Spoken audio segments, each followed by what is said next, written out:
Hey guys, Jay at Broader Performance. Okay, grinding away again on this 4R70W, if you're following this series.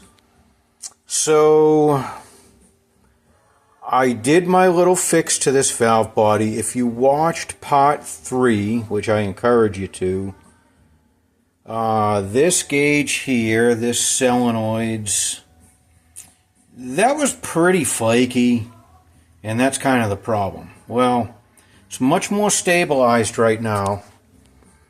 And the other thing I want to show you, so we're going to play a little game here. So now that I've done my little fix and got that gauge a little bit more stabilized, so check this out. And I think I showed you this in the second video. I made this little deal, and this screw here will adjust the regulator valve for the solenoid. So I can just screw this in and out and change the pressure. So we're going to play with the pressure a little bit. And, you know, I hadn't really done that before, but I just, you know, goofed around with it a little bit here. So I'm going to do this with you here and show you. So I want you to see this. So let's run it. Pressure's a little high and not real unusual for this unit, but I want you to see this thing acting up, and then we're gonna fix it right here on the fly with this adjustable regulator I've got here. So, all right, let's close the lid. So I know there's a lot of gauges, and I'm gonna kind of go over this. This thing is really loud, and I don't have a microphone and the stuff I should have to make these kind of recordings. So please bear with me here, and I hope I don't make you deaf. So I'm going to turn this on, and I'm going to show you we're just going to kind of run through the gears real quickly. And I know it's probably going to act up, or maybe now that the camera's on, it won't act up and make me look stupid. But I will point this out as it acts up, and then you'll watch us fix it. So here we go. Get ready. Okay, first gear. Now, look at our solenoid regulator. That's at about 55 psi. And everything looks okay. What happens is forward typically wants to drop out in first and third. So we're good there. I'm going to shift a second. Okay, intermediate came on. And also you'll notice servo apply came on. But servo releases at full pressure. This is at regulated pressure. This is how it should be. That means the overdrive band is off. And we're looking at our solenoid regulated gauge. That's still hanging around 55. That's good. We're right where we should be. I'm going to shift in a third. Okay. Direct just came on. And let's check. Oh, here we go. We're flaking out. Watch forward. Dropping out, back in. Dropping out, back in. Very destructive. This is like neutral drops almost. It's not dropping to zero so far, but very destructive with that forward clutch. And look at our regulator here. It seems when this hits about 60, 62 is when this starts to flake out. So let's shut this off for a minute. Alright, that way I'm not talking over that noise. So, what we just learned here is at about 60, 62 psi on our solenoid circuit. That's too high, and that's causing this forward clutch to drop out and be a problem. So how do we fix it? You know, here's the thing. When you build this valve body and you build this unit, you don't know what that pressure is. I've got a gauge here that I've modified this to have a gauge there on the valve body dyno. I don't have that gauge on the unit, unfortunately. That would take some doing to get this on the unit, and not really worth it. Not really necessary. I mean, it would be nice to have it, but we don't need to go that far. we're going to add a lot of money to that build by doing something like that. So, alright, let's open the lid here. I'm going to loosen this up. And this right here, let's try that. We're gonna back off that solenoid pressure some. So here we go. Alright, first gear. You'll notice these gauges waver a little bit, but that's kind of normal, and I'll explain that in a minute too. So we're in first, second, third. Okay, notice forward staying good so far. Let's look at our solenoid gauge. We're at about 55.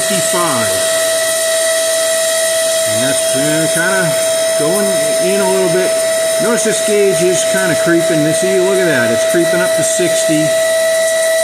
That's getting a little high. That could kick us out. You notice over time these pressures kind of waver and stabilize. See, that's dropping way down. That's weird. It's more stable than it was with the fix, but we definitely get some variation. So far, nothing bad happening. So let's kind of run through the gears. I'm going to go into fourth. Forward drops out in fourth. That's normal. Back to third, second, and first. Oh, forward just messed up right there when I went to first gear. I'm going to go back and forth, second and first. That's still staying okay. Let's look at our gauge. Let's watch the solenoid regulator gauge. That's in third. Yep, see, we almost went out there.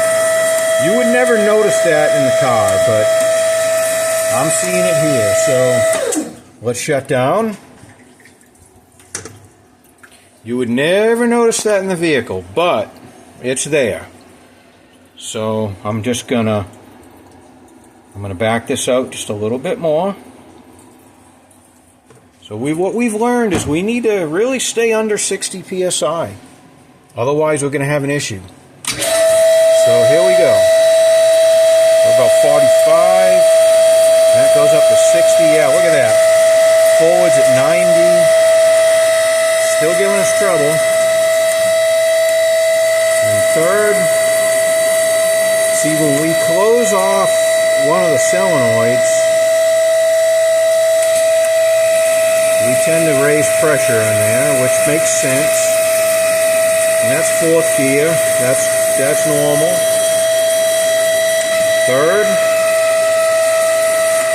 second, first, second, third, fourth. Third. This is running much better. Much better. That pressure's a lot lower. You know, you just see how that solenoid gauge floats around a little bit. See, now it's shooting down, going back up. You know, I'm just going to keep flicking through the gears here. Third, fourth, third, second, first, second. That's running pretty good there. Now, of course, I don't have an oil heater in here, and these pressures could change a little bit with some more pressure. I'm sorry, with some more temperature, because it changes the viscosity of the oil. So one of the reasons it's very important to run the Mercon 5, it's a semi-synthetic. And the reason for that is it just keeps the viscosity of the oil more stable. Because if we use, like say, a non-synthetic, you know, the Dex 3, for example, as temperature changes, the viscosity changes, and this solenoid regulation is going to be affected by it. And it can be affected quite a bit, and it can cause a lot of problems. So what I'm going to do, I'm going to back this way off. Let's see, where are we at now? I can kind of see in there. That's about factory right there. So I'm going to come out. I'm going to come out quite a bit. And what I'm going to do here is see how low we can go before this thing will no longer shift. Because if the pressure's too low, it won't shift, or it might shift and then fall out of gear, go in, fall out. And that can be an issue with the unit too. And this is, typically solenoid regulator sticking. Sometimes they stick open and pressure gets really low. So let's kind of find that point. So, alright, let's see our regulator now. We're about 35 pounds, so we've definitely dropped. We're in first gear, second, third, fourth, third, second, first, and I'm just gonna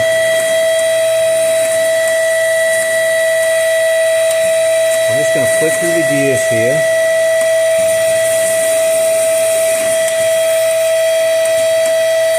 Just checking response. Response is still pretty good. And this is with our regulator, pretty low. Around 35 pounds or so. Bumps up to 40.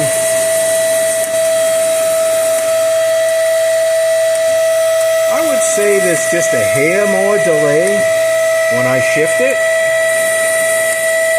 I'm going to set this off for a minute so I can talk. I'm going to say there's a hair more delay I'm noticing when I shift it through the gears. Not much, not an issue. But that's pretty comfortable pressure. I would go a little more pressure. So let's just come up a little bit. Let's see what that looks like. I hope I'm not boring the crap out of you, but I just kind of want you to know, I guess my point in this is just to show you kind of what's involved in these things and really understanding them and making them work correctly. And this is a kind of experimentation I do on the units that I build. Just always trying to optimize them, and this is important. So here we go. So I'm just going to click through here. Yep, response is better. That pressure bumps up. That's weird. That's really dropping right there.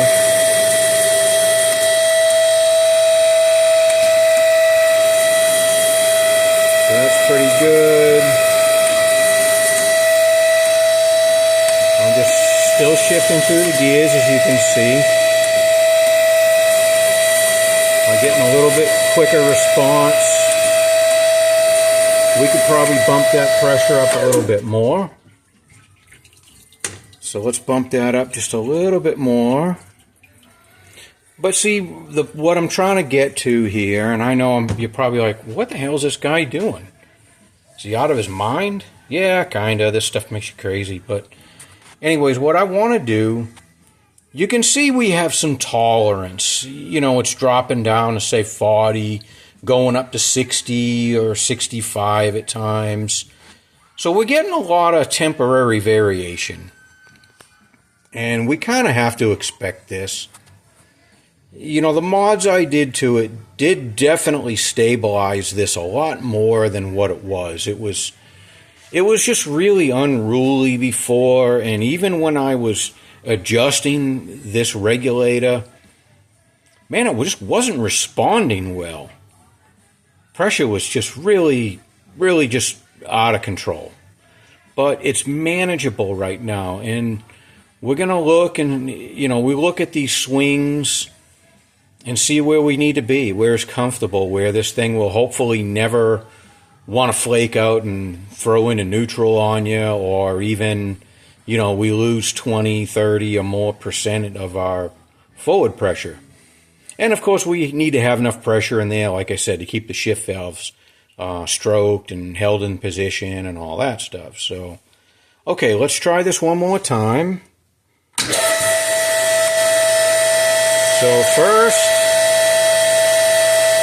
second, third, fourth, back down to third, second, first, And I'm just going to quickly go through the gears here without continuing to call them out.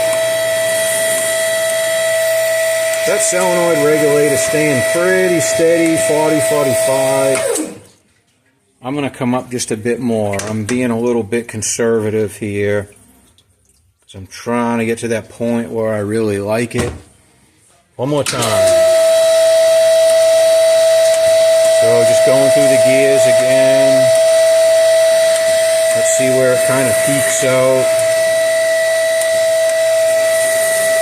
About 50, 52 at the most I've seen.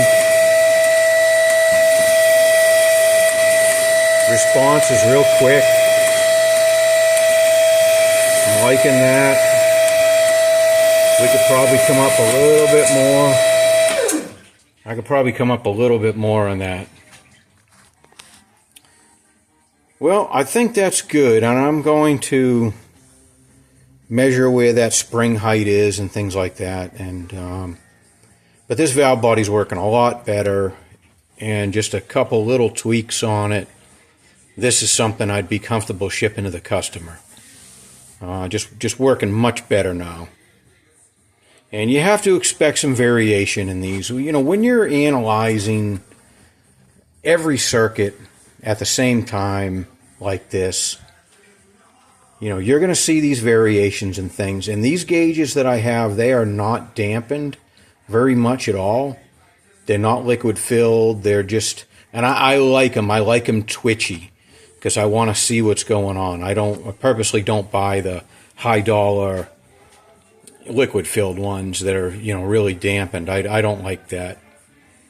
I like them, you know, I like to see the flakiness and the twitchiness, and because this is really what's going to affect the unit. I don't need to fool the gauge to make myself feel better.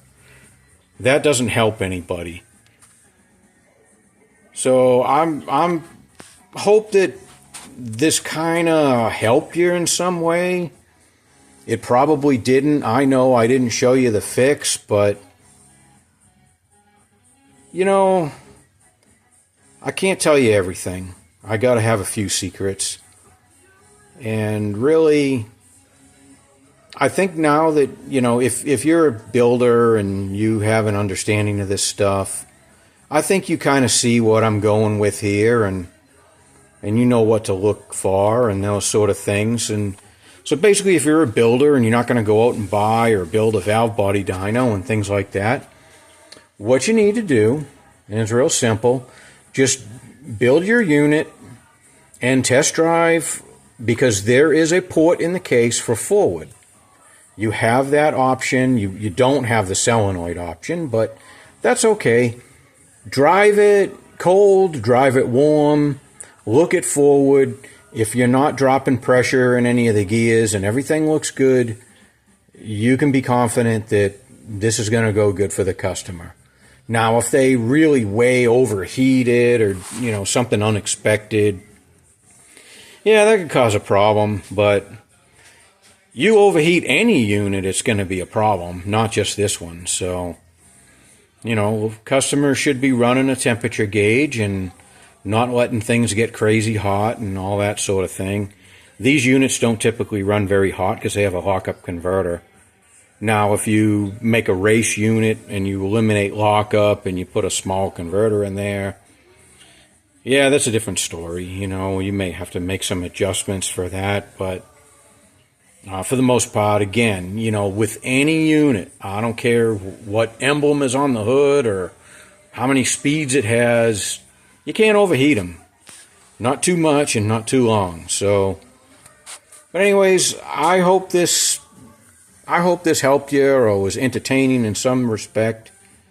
And you can just kind of see the process that I go through here. And this is what I do in these 4R70Ws. I'll start here and then I'll end up on the transmission dyno and test the unit that's together. And I'll have multiple gauges on it. I'll have it in the main port and I'll have it in the forward port, direct port. And I watch everything. I've got intermediate also. So, you know, pretty cool stuff, and I find it interesting. I hope you did. But I just want to kind of, the point of this was really just to show you what this unit can do, and it's a good unit once you know what to do and how to work with it. And it's just a great retro in the hot rods and things, and it is fixable, as you can see. And if you're a builder, I hope this helped you. If you're a builder, I'm not going to hand you the fix. I hate to be that way, but I give away a lot of information. I'm going to keep a few things, and that's going to be just one of them. But okay, guys, well, I appreciate you watching this, and probably went a little longer than I should, and we'll see you on the next video. Thank you.